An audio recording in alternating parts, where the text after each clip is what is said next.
Hi, class. How you guys doing? All right, professional practices. Welcome to week two.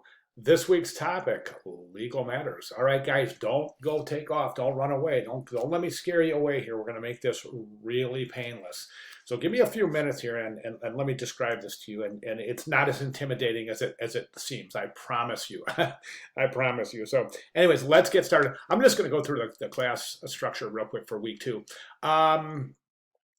Okay, so week one we looked at the introduction to freelancers. We looked at the kind of the business plan development and some of the parameters that need to be present in order for us to consider the best and most expeditious way to approach our freelancing career. I hope you enjoyed that. That was a really good introduction. Week two is where we kind of really take off. Start to look at some of the legal ramifications of setting up a freelance business.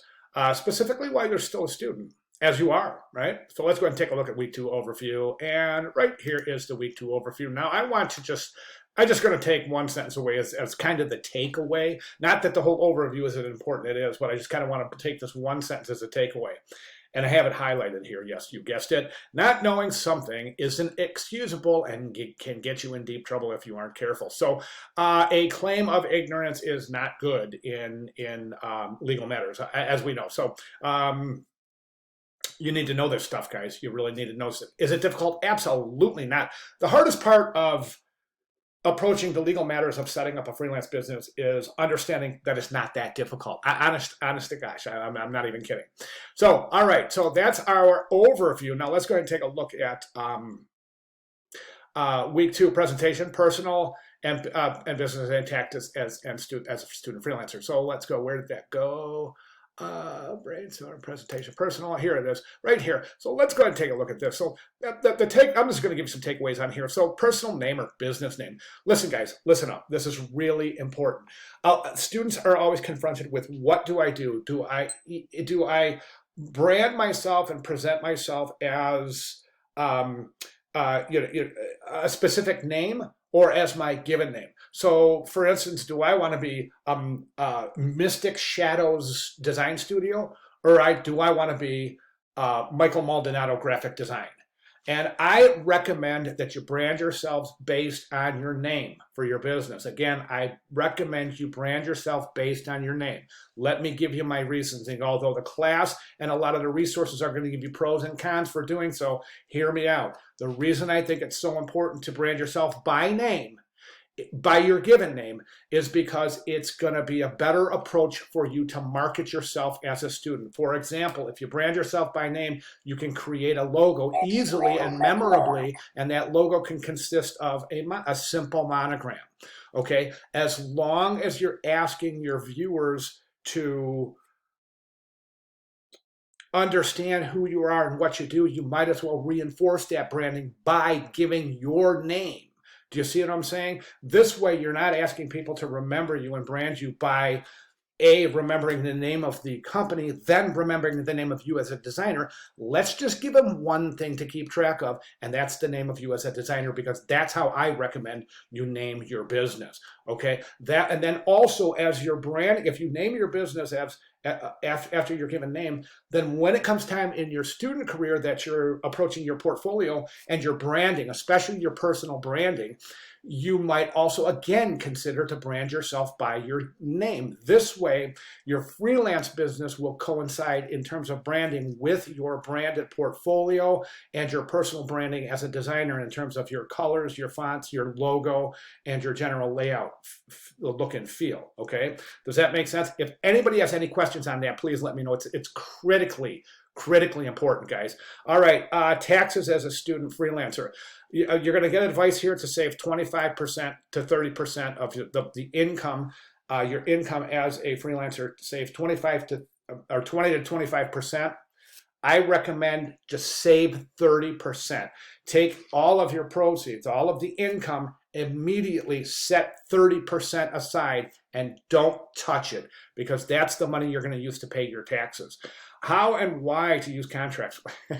Well, yeah, I think we've all heard enough horror stories on why to use contracts. How to use contracts, we're going to get into that.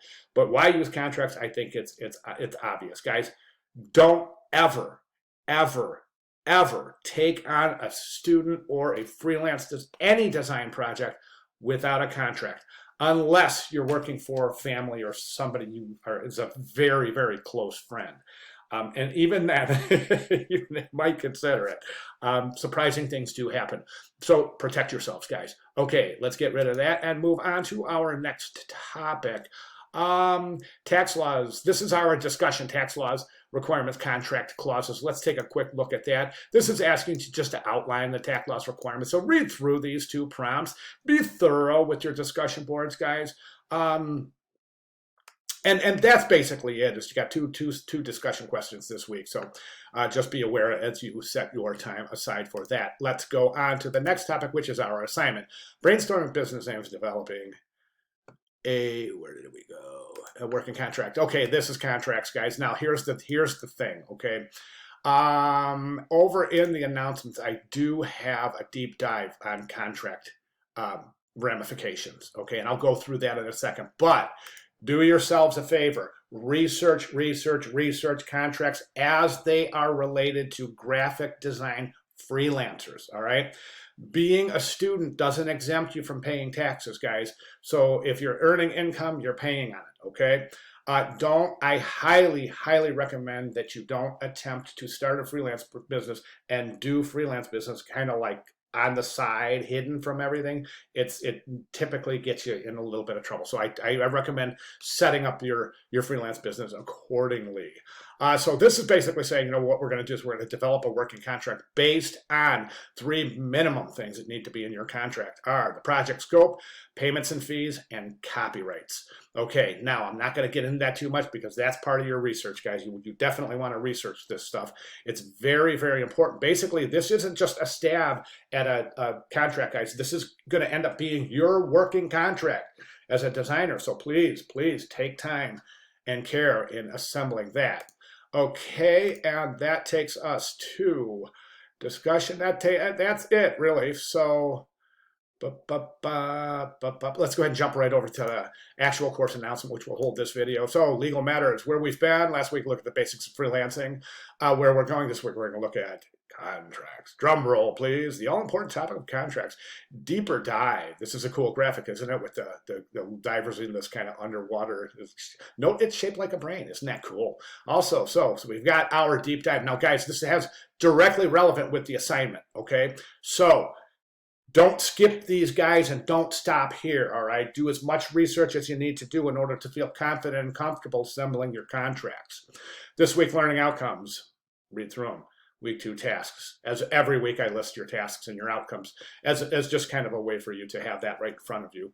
Deliverables and due dates. Here's our schedule, guys. Any questions, comments, concerns on that, please let me know as soon as possible. As soon as you guys are done reading this, viewing this video, I would recommend you go through week 2 and just see if you have any questions at all. Moving forward, guys, check this out. It's a really cool video.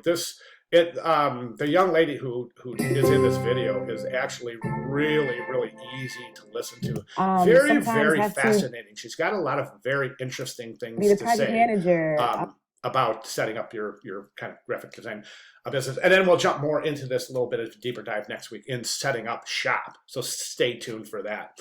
All right, guys, outstanding. Everyone's doing fantastic. And I really mean that. You guys are doing well. Week 1 is great, or so far. What we have so far is fantastic. So everybody keep up the great work, guys. I'm a click away. Those of you who have contacted me know you're not waiting for me for responses typically. So no question too big or no question too small. Don't hesitate to contact me, guys. If you feel like you don't understand something, I'm not the kind of person that makes you feel like you're not understanding it. I'm going to cultivate that. I'm going to nurture that, and I'm going to allow you to feel like you are leaving with confidence. So any questions at all, guys, get with me.